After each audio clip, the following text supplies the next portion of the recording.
Le livre du ciel, tome 22, 16 juillet 1927. Comment celui qui vit dans la divine volonté possède un équilibre parfait.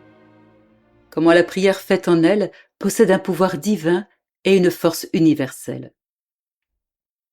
Je continue à vivre tout abandonné dans le divin fiat, en suivant ses innombrables actes. Et mon doux Jésus se manifestant en moi me dit : ma fille, celui qui vit dans ma volonté a la grandeur, la capacité pour contenir en lui-même tous les actes de Dieu, devenant ainsi le dépositaire de la divine volonté. C'est pourquoi Dieu se trouve tout entier en cette âme avec tous ses actes. Par conséquent, tout est sacré en elle, tout est saint, tout est lumière et beauté.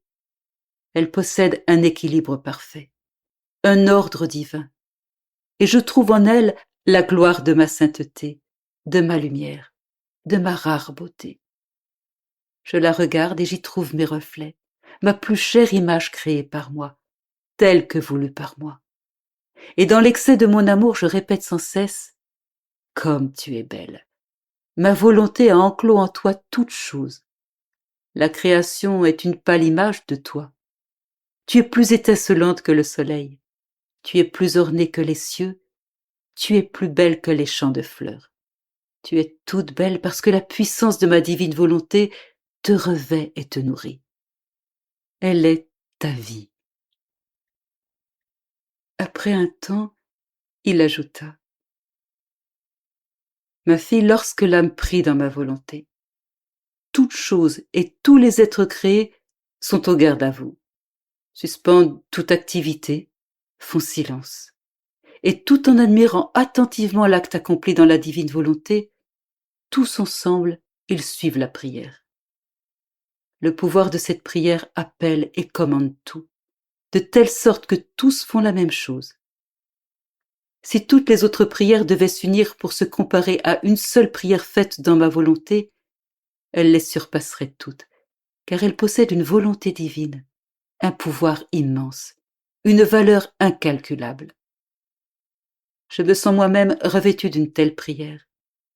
Et comme je vois que c'est ma volonté qui prie, je sens sa puissance qui m'identifie à cette prière même.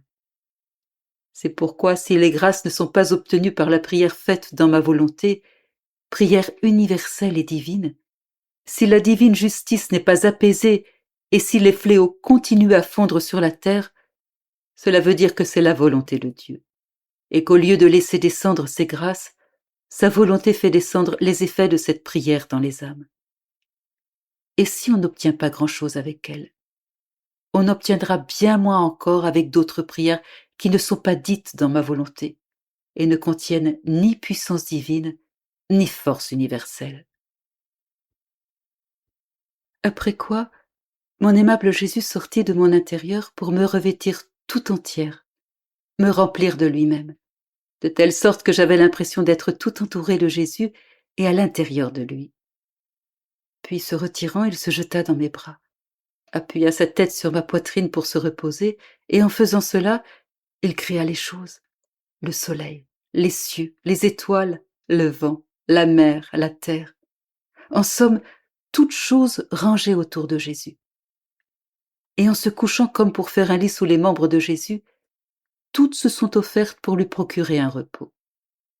Et mon doux Jésus me dit : ma fille, si tu connaissais tout le travail que j'accomplis à l'intérieur de ton âme, combien je veille sur chacun de tes battements de cœur, sur toutes tes affections, tes paroles, tes pensées, en somme sur tout, afin de laisser couler ma divine volonté dans ton être tout entier pour qu'elle puisse régner et y former son royaume. Si bien qu'après le travail que je fais, très souvent je me repose afin de jouir en toi du fruit du repos que seule ma volonté peut me donner. Comme il est beau le repos qu'elle me donne. Toutes nos œuvres, les choses que nous avons créées, rivalisent entre elles pour me donner du repos, et je ressens en toi le bonheur de mon repos éternel, la joie et le bonheur de nos œuvres. Ainsi, mon œuvre dans le royaume de ma volonté est en sécurité. Mon repos n'est pas troublé par le bruit de la volonté humaine. Voici, La vie dans ma divine volonté est la vraie transmission de la vie divine à la créature.